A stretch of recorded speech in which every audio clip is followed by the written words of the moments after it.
श्रीमद् भागवत कथा 7 दिन ही क्यों होती है।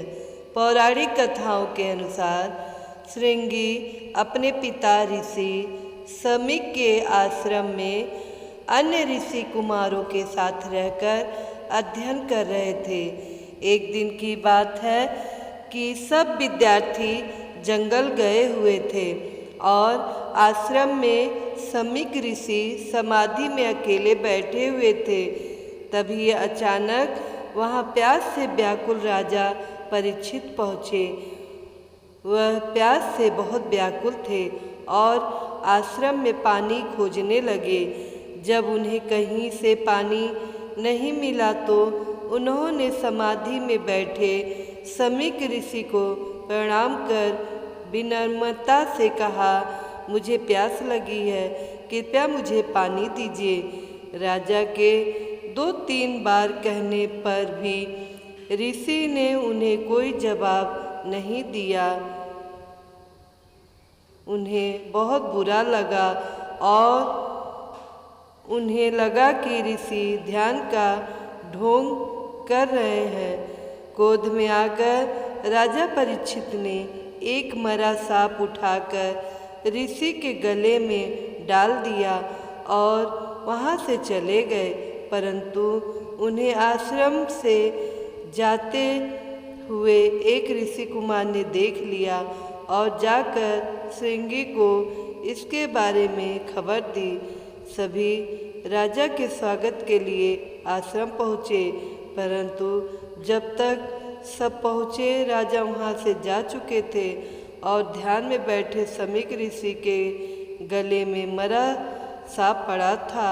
यह देखकर ऋषि श्रृंगी को बहुत क्रोध आया और उन्होंने हाथ में पानी लेकर परीक्षित को श्राप दे दिया कि मेरे पिता का अपमान करने वाले राजा परीक्षित की मृत्यु आज से 7वें दिन नागराज तक्षक के काटने से होगी। इसके बाद ऋषि कुमारों ने ऋषि समीक के गले से सांप निकाला। इसी बीच समीक की समाधि टूट गई।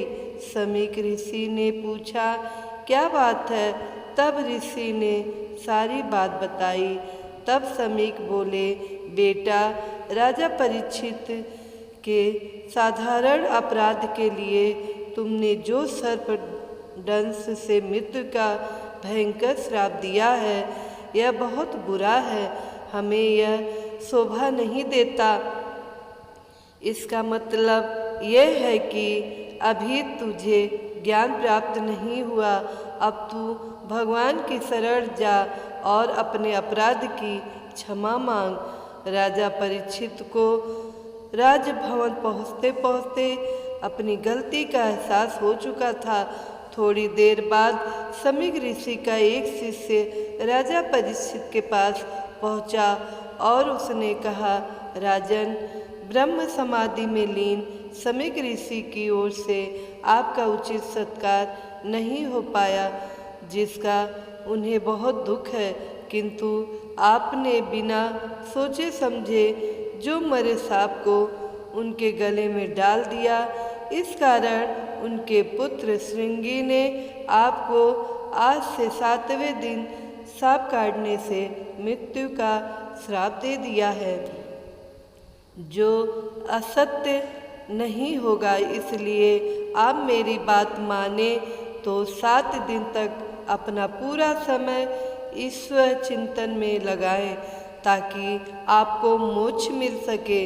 यह सुनकर राजा को संतोष हुआ कि मेरे द्वारा हुए अपराध के लिए मुझे उचित दंड मिलेगा। इसके बाद राजा परीक्षित व्यास पुत्र सुखदेव मुनि के पास पहुँचे और उन्हें भागवत कथा सुनाने के लिए कहा। सुखदेव जी ने परीक्षित को 7 दिन भागवत कथा सुनाई। कहा जाता है कि तभी से भागवत कथा सुनने की परंपरा प्रारंभ हुई थी। मित्रों, अगर कथा अच्छी लगी हो तो लाइक, कमेंट, शेयर और हमारे चैनल को सब्सक्राइब कीजिएगा। श्रीमद् भागवत पुराण की जय।